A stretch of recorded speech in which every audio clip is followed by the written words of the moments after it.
Hello student, तो आज हम देखने वाले हैं क्लास 12th फिजिक्स का एक इंपॉर्टेंट मॉडल पेपर। मैं बता दूं तो सेम ऐसा ही पेपर आपको बोर्ड एग्जाम 2027 में भी मिलने वाला है। तो जितने भी स्टूडेंट बोर्ड एग्जाम 2027 की तैयारी कर रहे हैं उन सभी से मैं कहूंगा कि फिजिक्स का जो पेपर है वो जो 70 नंबर में पूछा जाता है वो सेम ऐसा ही मिलेगा। ठीक है, चाहे आप यूपी बोर्ड से हैं, चाहे एमपी बोर्ड से हैं, चाहे राजस्थान या छत्तीसगढ़, सभी के लिए ऐसा ही पेपर के लिए आता है जी। आइए हम एक एक करके देखते हैं। मोस्टली यहाँ पे जो आपका समय रहता है 3 घंटे 15 मिनट का रहता है। ठीक है, ये बात आप याद रखेंगे। यहाँ पे कुछ निर्देशांक दिए गए होते हैं जिसको आप पढ़ लीजिएगा। ठीक है, कि प्रारंभ में 15 मिनट परीक्षार्थी मतलब विद्यार्थियों को प्रश्न पत्र पढ़ने के लिए निर्धारित किया गया है। सभी प्रश्न करना अनिवार्य है, इस तरीके से आप पढ़ सकते हैं। ठीक है, चलिए हम सीधा डायरेक्ट क्वेश्चन पे और आते हैं। क्वेश्चन से स्टार्ट करते हैं। तो फर्स्ट हमारा क्वेश्चन आता है खंड अ। अब खंड अ में यहाँ पे जो हमें ऑब्जेक्टिव क्वेश्चन दिया गया है ये सभी हमसे कितने नंबर में, 1 नंबर में पूछे जाते हैं। ठीक है, अब कितने ऑब्जेक्टिव क्वेश्चन, तो 6 ऑब्जेक्टिव क्वेश्चन पूछता है। मतलब अगर सीधी बात कहें तो 6 ऑब्जेक्टिव क्वेश्चन 1 1 नंबर का पूछेगा। तो यहां से हमें 6 मार्क्स मिलेंगे। कितना नंबर जी, 6 मार्क्स। तो चलिए एक एक करके समझते हैं। तो सबसे पहला है विभव प्रवणता राशि है। विभव प्रवणता कौन सी राशि है जी, सदिश राशि या अदिश राशि या टेलन राशि या उपरोक्त सभी।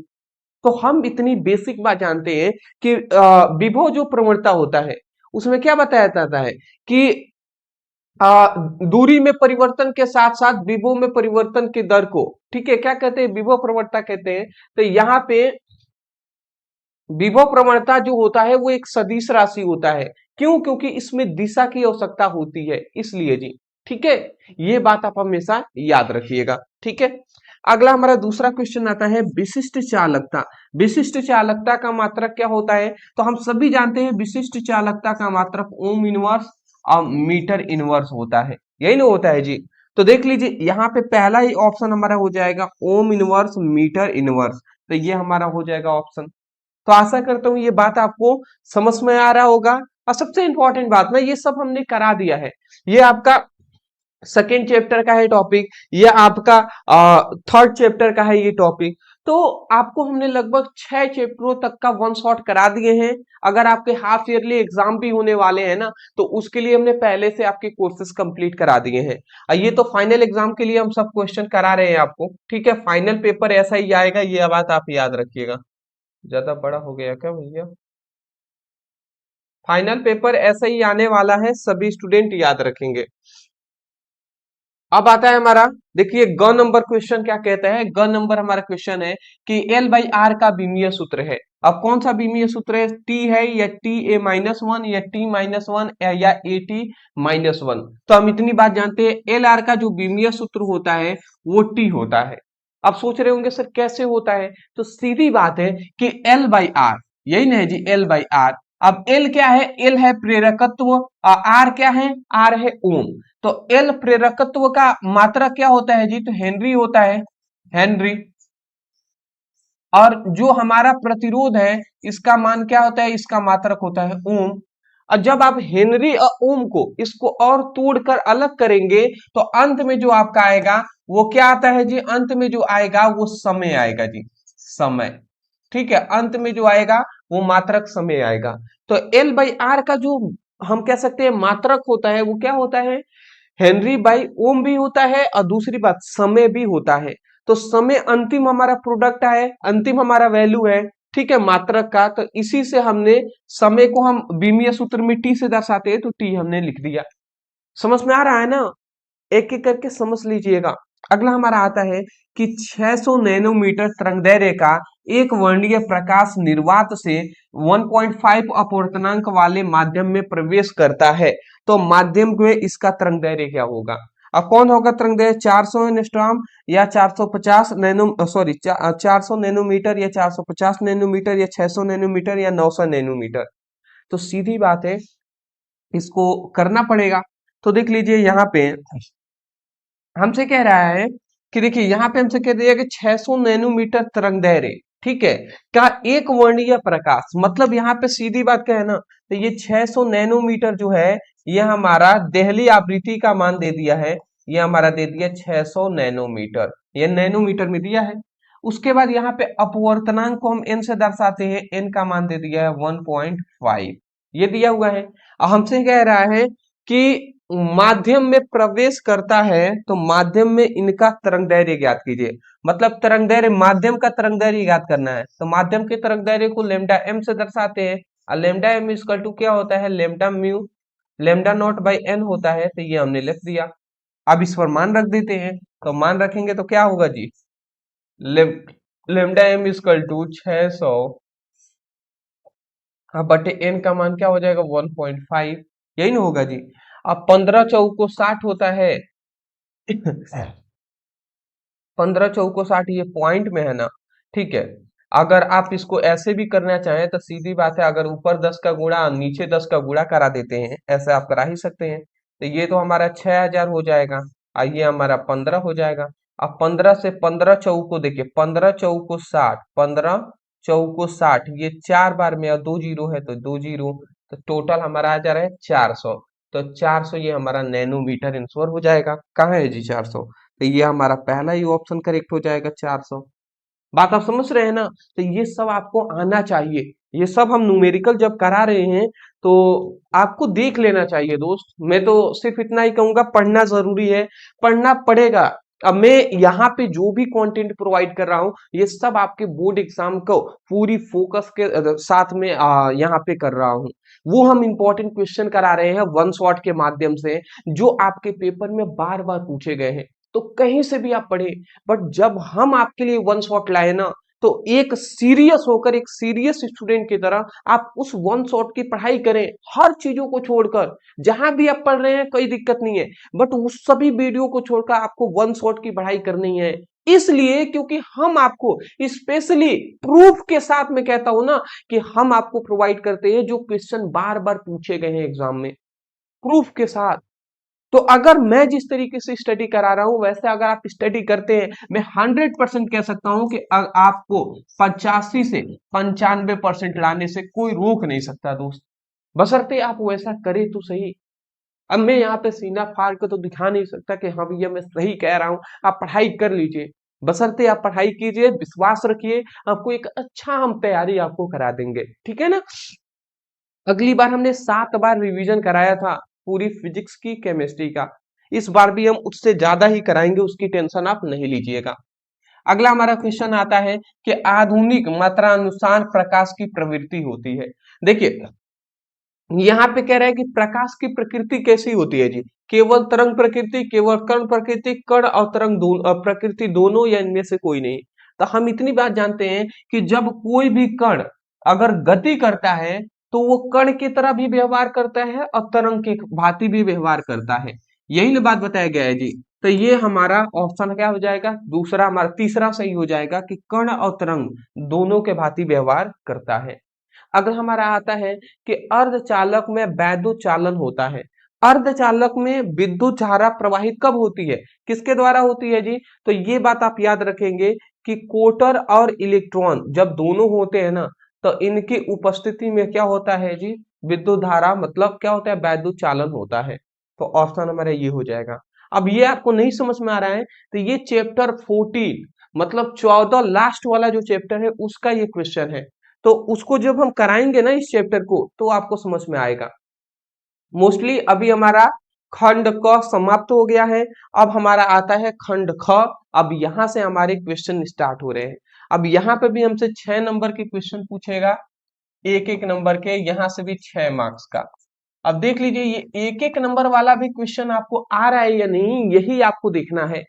सुन तो रहे हैं ना, यह आपका समझिए एक आपकी टेस्ट हो रहा है एक तरीके से।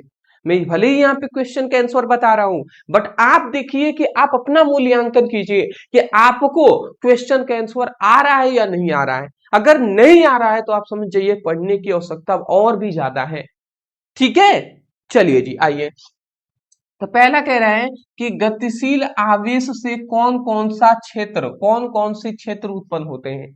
अब गतिशील अगर कोई आवेश है, हमने बताया है कि कोई यदि आवेश है, ठीक है, ये स्थिर है, अगर स्थिर आवेश होगा तो इसके चारों ओर केवल विद्युत क्षेत्र उत्पन्न होगा, केवल विद्युत क्षेत्र। यही अगर गतिशील आवेश है, सॉरी यही आवेश अगर गति करने लगे ना, अगर गति कर रहा है तो ये विद्युत क्षेत्र के साथ साथ चुंबकीय क्षेत्र भी उत्पन्न करता है। यही ना बात बताया गया है। तो गतिशील आवेश कौन कौन सा क्षेत्र उत्पन्न करता है? तो सीधी बात है कि विद्युत क्षेत्र और चुंबकीय क्षेत्र दोनों उत्पन्न करता है। ठीक है, ये आप लिख देंगे ना कि एक गतिशील आवेश विद्युत क्षेत्र और चुंबकीय क्षेत्र दोनों उत्पन्न करता है। समझ गए होंगे। अगला कह रहा है mu naught into epsilon not का पावर -1/2 क्या प्रदर्शित करता है? इसका मात्रक लिखिए। मैं बता दे रहा हूं, देखिए यहाँ पे mu naught into epsilon not का पावर क्या है? -1/2 है। ठीक है, -1/2 जो है ना, अगर इसको -1/2 का मतलब क्या है? इसका मतलब अगर हम देखें तो इसका मतलब है 1/, ये हमारा क्या हो जाएगा? 1/, अगर हम इसको ऐसे भी लिख सकते हैं। ठीक है, ये अगर चाहे -1/2 है ना, इसको चाहे तो इस तरीके से 1/2 लिख सकते हैं। ठीक है, नीचे कर देंगे तो ये हमारा ऐसे हो जाएगा, क्योंकि हमने पढ़ा हुआ है कि यही -1/2 ऊपर ले जाएंगे तो -1/2 हो जाता है। तो 1 नीचे हमने कर दिया। अब इसी को अगर और फिर सॉल्व करें तो देखिए ये 1 हो जाएगा। अब -1/2 का मतलब होता है कि रूट में क्या होता है जी? रूट में mu naught into epsilon not ये होता है। ठीक है, ये होता है। इतनी बात आप याद रखेंगे। हम बेसिक बात इतना जानते हैं कि 1/रूट में mu naught into epsilon not का जो वैल्यू होता है वो 3 × 10⁸ मीटर प्रति सेकेंड होता है। ये इतनी बात जानते हैं। तो हमें यहाँ से क्या पता चला कि यहाँ पे 1/म्यू नॉट इंटू रूट में 1/ क्या होता है? रूट में mu naught into epsilon not का जो मान होता है वो इतना होता है। ये क्या है? 3 × 10⁸ प्रकाश की चाल है। तो सीधी बात ये किसको प्रदर्शित करता है? तो हम यहाँ पे लिखेंगे तब लिख देंगे, क्या लिखेंगे जी? कि mu naught into epsilon not का पावर -1/2 प्रकाश की प्रकाश की चाल को प्रदर्शित करता है। क्या करता है जी? को प्रदर्शित करता है। ठीक है, इतना आप लिख देंगे। और इसका मात्रक क्या हो जाएगा? सीधी बात, इसका मात्रक यहाँ पे समझ में आ गया है, मीटर प्रति सेकेंड। तो यहाँ पे मात्रक भी लिख दीजिएगा। मात्रक क्या लिखेंगे? मीटर प्रति सेकेंड। आशा करता हूं आप समझ के होंगे। तो ऐसे ही देखिए क्वेश्चन एक एक नंबर का है, बट फिर भी एक देख सकते हैं कॉम्पिटेटिव लेवल का क्वेश्चन है ना, कंफ्यूजन कर दे रहा होगा। तो इसीलिए मैं कह रहा हूँ पढ़ना तो पड़ेगा दोस्त। अगर सच में आप चाहते हैं कि अच्छा नंबर आए तो पढ़ना पड़ेगा। चलिए मैं यहीं पे बता रहा हूँ क्वेश्चन, क्योंकि ऊपर जगह मिलेगा तो हम कर पाएंगे। अगला कह रहा है लॉरेंज बल किसे कहते हैं? अब लॉरेंज बल किसे कहते हैं जी? तो हमने यहाँ पे यही ना पढ़ा है जी कि जब एक समान चुंबकीय क्षेत्र हो, ध्यान से समझेंगे, हमने यही पढ़ा है कि जब एक समान चुंबकीय क्षेत्र है, एक समान चुंबकीय क्षेत्र में कोई भी गतिशील कण है, एक समान चुंबकीय क्षेत्र में मान लेते हैं कोई आवेशित कण है, ये अगर गति इसमें करने लगता है, ठीक है, तो इस आवेशित कण पर, तो ये जो हमारा आवेशित कण है, तो इस आवेशित कण पर एक बल कार्य करता है और उस बल को ही हम लॉरेंज बल कहते हैं।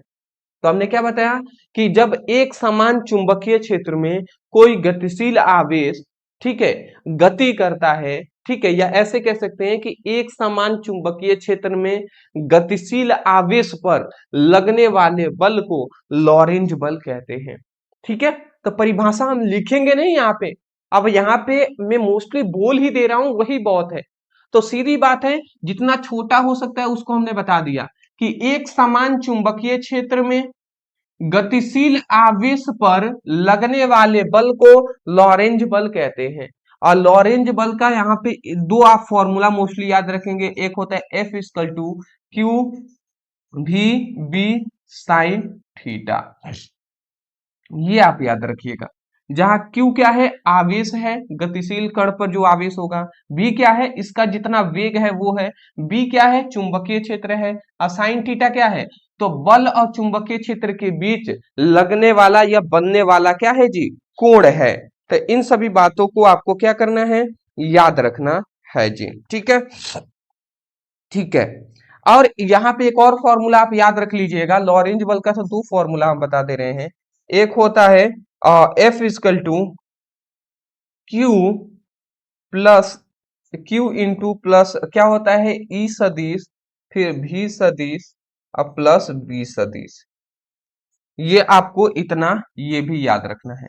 ये दो फॉर्मूला आता है लॉरेंज बल का, दोनों याद रखिएगा। ऑब्जेक्टिव क्वेश्चन में भी पूछ लेता है कि लॉरेंज बल है, आप फॉर्मूला दे देगा, तो आपको याद रखना है। अगला हमारा क्वेश्चन आता है अगला कि एक लेंस की क्षमता क्या है, +2 डायोप्टर है, तो लेंस की फोकस दूरी ज्ञात कीजिए। अब कह रहा है कि यहाँ पे देख लीजिए लेंस की जो क्षमता यहाँ पे है, क्षमता लेंस की क्षमता कितना दे दिया, 2 डायोप्टर। लेंस की क्षमता को हम पी से दर्शाते हैं, 2.5 डायोप्टर दे दिया है। हमसे कह रहे हैं लेंस की फोकस दूरी ज्ञात कीजिए। तो हम जानते हैं कि लेंस की क्षमता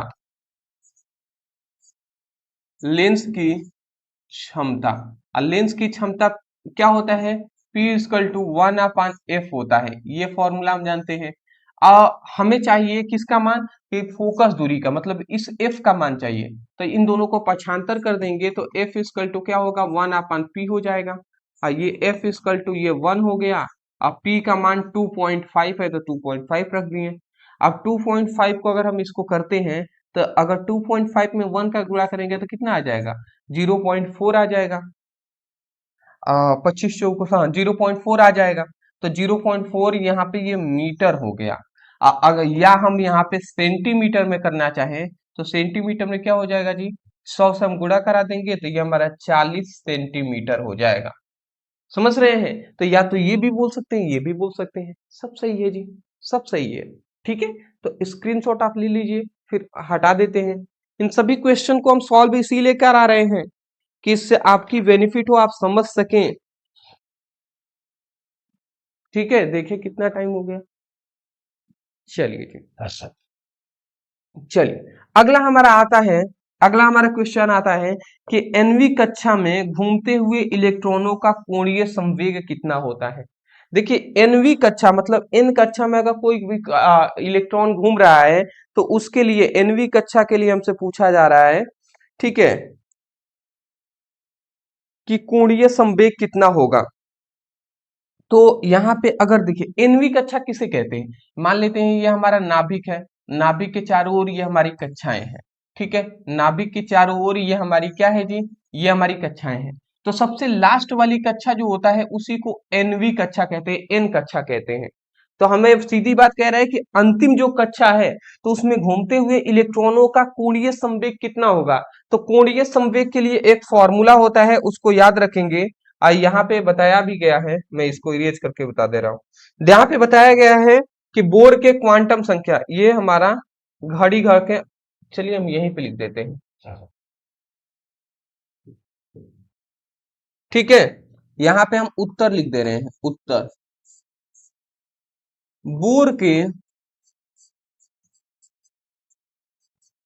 क्वांटम, ठीक है, बोर का क्वांटमीकरण लिख देते हैं, क्वांटमीकरण, बोर के क्वांटीकरण नियम के अनुसार, नियम के अनुसार क्या बात बताया गया, नियम के अनुसार इलेक्ट्रॉन का कोणीय संवेग, ठीक है। और कोणीय संवेग का क्या फॉर्मूला बताया गया, L equal to L N N H by 2 pi. ये बातें हमें बताया गया जी, ये फॉर्मूला, ये हमारा फॉर्मूला बताया गया। मतलब सीधी बात है कि एक हमारे बोर नामक वैज्ञानिक हैं, तो एक इन्होंने सिद्धांत दिया था जिसका नाम है बोर का क्वांटम नियम या क्वांटीकरण का नियम। तो बोर के क्वांटीकरण नियम के अनुसार ही बताया गया है कि कोई भी इलेक्ट्रॉन है तो इलेक्ट्रॉन का जो कोणीय संवेग होता है L equal to N H by 2 pi होता है। ठीक है, जहां पे मैं आपको बता दूं, तो जहां पे आप इस बात को आप याद रखेंगे कि L equal to N H by 2 pi है ना, तो यहाँ पे आप याद रखेंगे कि एल तो क्या है, एल तो हमारा कोणीय संवेग है, एल ये क्या है, कोणीय संवेग। ठीक है, बट यहाँ पे एन क्या है, एन है, एन क्या है जी, एन है कक्षा, ठीक है। ये अंतिम जो कक्षा, जितनी भी कक्षाएं होंगी, कक्षाओं की संख्या है, एन कक्षाओं की संख्या है। एच क्या है, एच है प्लांक नियतांक। इन सभी बात को याद रखेंगे, 2 पाई क्या है, एक नियतांक है, ठीक है। तो ये सब चीजें आपको याद रखना है। चलिए जी, अगला हमारा आता है, नेक्स्ट हमारा क्वेश्चन आता है कि फोटोन की ऊर्जा, और यहाँ पे देख सकते हैं कह रहा है कि फोटोन की ऊर्जा, और यहाँ पे हमसे कह रहा है कि संवेग में आप बताइए रिलेशन क्या होगा। तो इसका रिलेशन सीधी बात आप याद रखेंगे कि इनका जो रिलेशन होता है वो क्या होता है, P equal to E by C होता है, सीधी बात है, ठीक है। ये आप याद रखेंगे। फोटोन की जो ऊर्जा जो है, फोटोन की ऊर्जा हमारा है, और संवेग देख लीजिए, यह हमारा, अगर इसको थोड़ा सा और सही कर दें तो ये सी इधर गुणा में, भाग में है, इधर आएगा तो गुणा करा देगा, तो ई इक्वल टू क्या आ जाएगा, P इंटू सी हो जाएगा, ये फॉर्मूला हो जाएगा। ये हमारा ई क्या है जी, तो ई जो है ये हमारा क्या है, फोटोन की ऊर्जा है, फोटोन की ऊर्जा। ये हमारा पी क्या है, तो पी है संवेग। तो यही हमारा फोटोन की ऊर्जा संवेग का क्या है जी, यही हमारा क्या है, संबंध है, ठीक है, इसको याद रखिएगा। चलिए, अगला हमारा क्वेश्चन आता है, देख लीजिए, अब यहाँ पे हमें 2-2 नंबर वाला क्वेश्चन स्टार्ट हो रहा है। अब देखिए, इन सभी प्रश्नों को हम यहाँ पे सभी को तो करा नहीं सकते, क्यों, क्योंकि देखिए सब क्वेश्चन अब बड़े बड़े भी आ रहे हैं, उसके लिए जगह चाहिए, तो उतना जगह नहीं है। मैं इतना सिर्फ कहूंगा कि आपको एक पैटर्न हम बता दे रहे हैं कि इस पैटर्न के अनुसार आपकी पढ़ाई कराया जा रहा है, आपको पढ़ना पड़ेगा, ठीक है। इस टाइप से क्वेश्चन पूछे जाते हैं, सबको हम जितना हो सकता है उतना सॉल्व करा रहे हैं। कह रहे हैं कि आवेशों का पृष्ठीय घनत्व किसे कहते हैं। अब आवेशों का यहाँ पे हमसे क्या पूछ दिया गया है, पृष्ठीय घनत्व हमसे पूछा गया है। तो यहाँ पे क्या होता है जी, आवेशों का पृष्ठीय घनत्व तो sigma equal to Q by A होता है, यही ना हमने फॉर्मूला पढ़ा है जी, ठीक है, ये फॉर्मूला पढ़ा है। और यहाँ पे ये ए क्या है, अनुप्रस्थ काट का क्षेत्रफल है। मतलब अगर हम यहाँ पे मान लेते हैं कि यदि यदि हम मान लेते हैं कि अनुप्रस्थ काट का जो क्षेत्रफल है, जो क्षेत्रफल है, अगर हमने मान लिया क्षेत्रफल जो ए है, उसको अगर हमने एक मान लिया, एक मतलब एकांक, एक को हम एकांक भी कहते हैं, तो एकांक मान लिया, तो अगर हम एक जगह पे एक रखेंगे तो sigma equal to Q by 1 हो जाएगा, नीचे 1 का कोई मतलब नहीं, तो सिग्मा इक्वल टू क्यू हो जाएगा। अगर हमने यही बात बताया कि अगर नीचे एक होगा तो उस समय पर जो हमारा जो सिग्मा होगा ना, सिग्मा जो पृष्ठीय घनत्व होगा, वो आवेश क्यू के, वो क्या होगा, आवेश क्यू के क्या हो जाएगा, बराबर हो जाएगा। सही बात कह रहे हैं कि नहीं जी, सही बात कह रहे हैं कि नहीं।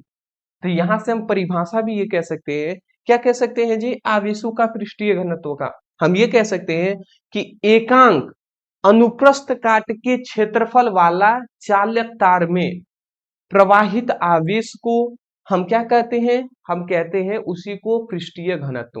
एक बार और सुन लीजिए कि एकांक अनुप्रस्थ काट के क्षेत्रफल वाले चालक तार में उत्पन्न आवेश को या प्रवाहित आवेश को हम क्या कहते हैं, पृष्ठीय घनत्व कहते हैं।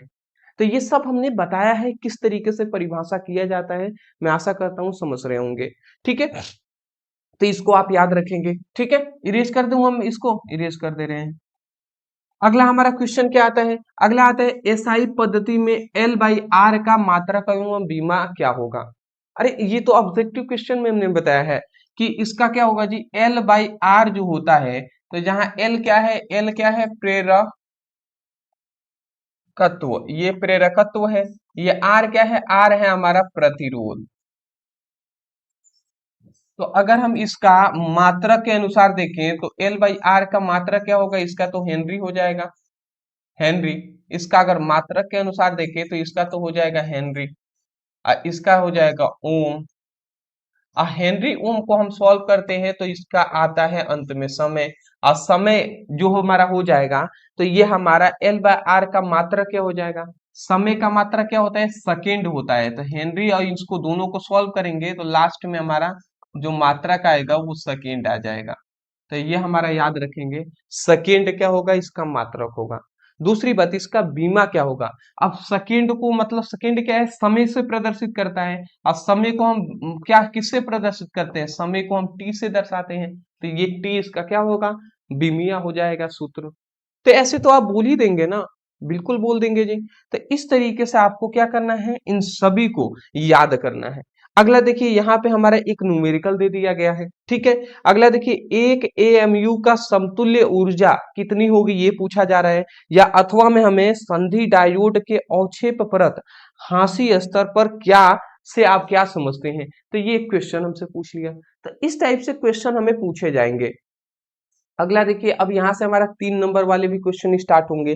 देखिए हमारा कह रहा है कि धातु की किसी तार की लंबाई खींचकर 2 गुनी कर दी जाए तो तार का नया प्रतिरोध कितना गुना हो जाएगा। अब बताइए कितना गुना होगा जी। तो ये सभी प्रश्नों को आपको समझना पड़ेगा। ये सब आप कहाँ से पढ़ पाएंगे, जब आप वन शॉट वीडियो से हमें पढ़े होते हैं तो पढ़ाई जरूर कीजिएगा। अगला आता है अपवाह वेग को परिभाषित कीजिए। अब मुक्त इलेक्ट्रॉनों के लिए अपवाह वेग अब विद्युत धारा के बीच संबंध बताइए।